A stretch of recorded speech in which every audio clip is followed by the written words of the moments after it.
Very interesting question. A is 40% less efficient than B. Who can do the same work in 20% less than the C? If A and B together can complete 80% of the work in 12 days, then in how many days 60% of the work can be completed by B and C together? Yes, nice question. So first of all, we need to understand the basic comparison. A is 40% less efficient than B. Who can do the same work in 20% less than time? Yes, less time than C. Good. First of all, we'll have a comparison between three candidates, right?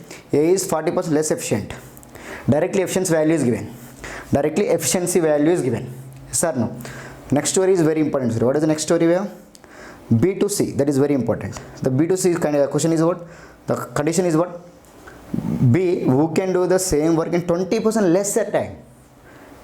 It is not efficiency. A to B efficiency is given, but B to C time situation is there value. 20% less time means we need to convert into efficiency. Time is always inverse to efficiency, right? That is the main issue. First of all, just concentrate on three persons. That is very important point. A, next B, C. These are the three persons. What is the comparison between A and B? Efficiency ratio is very important. A is 40% less efficient than B. Okay, let's assume that B is forget about B. A is 40% less efficient than B. Forget about A. B will be 100% efficiency. Then what about A? 40% less efficiency. Logically, he has only 60% efficiency, right? Is there any confusion? No confusion, right? B will be 100%, A will be 60%. Then it is very important task in between B and C. Very interesting task.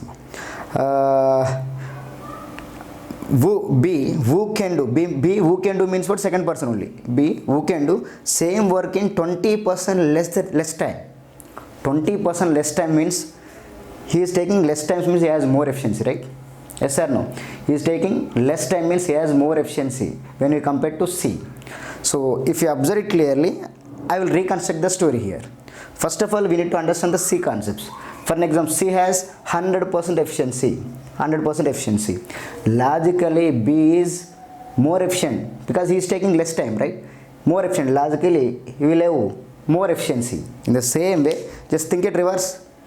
Time is inverse to efficiency. Yes or no? More efficiency, less time. That is the main issue we have. Yes, of course. B has 100% efficiency. C will have less percent efficiency. Logically, 20% less time he is taking. Logically, he is taking 80% time. That is not time. It is efficiency. So always remember one thing. Time is always inverse to efficiency. He has 100% efficiency. He has only 80% efficiency. That's why he is taking 20% less time, right? Time is inverse to efficiency. Make it simple. So B has 100% efficiency. C has 80% efficiency. That's why he is taking 20% less time. Efficiency inverse to time. Don't confuse. Okay. Then what is the question we have finally? The question is what? A and B together can complete a work 80% of the work in 12 days. A and B together means A and B 160. A and B 160, right? Together can complete how much work now? So together can complete 12 days work of 80% worth. 80% worth. Efficiency, time, nothing is there. In the same way, so another story is given. What is the story we have? The question is very important. In how many days 60% work can be completed by BC together? 60% work. 60% work always denominator part, right? So days M1 D1 by W1, M2 D2 by W2. Nothing is there. Okay, good. 160 will be AB together. Then what we need to go for next level is what? BC together, right? Yes, BC together. 80 plus 100. 100 plus 80 will be 180. So we don't know the number of days. That is the main issue. So 160 efficiency, 12 days, 80%. 180 capacity, efficiency, D days, 60. Work, that's it. M1 D1 by work, M2 D2 by work. Nothing is there. Just cancel it now according to your own way. 61s are 63s are, yes, 81s are 82s are, 3 1s are 3 4s are 4 2s are 8 days will be your answer. Make it simple, don't make it as complicated. Right? Is there any confusion? Actually, B more efficient than A. B has 100% efficiency. Here 40% less means what? 60%. In the same way, B is taking less time means he has more efficiency. Taking less time means he has more efficiency.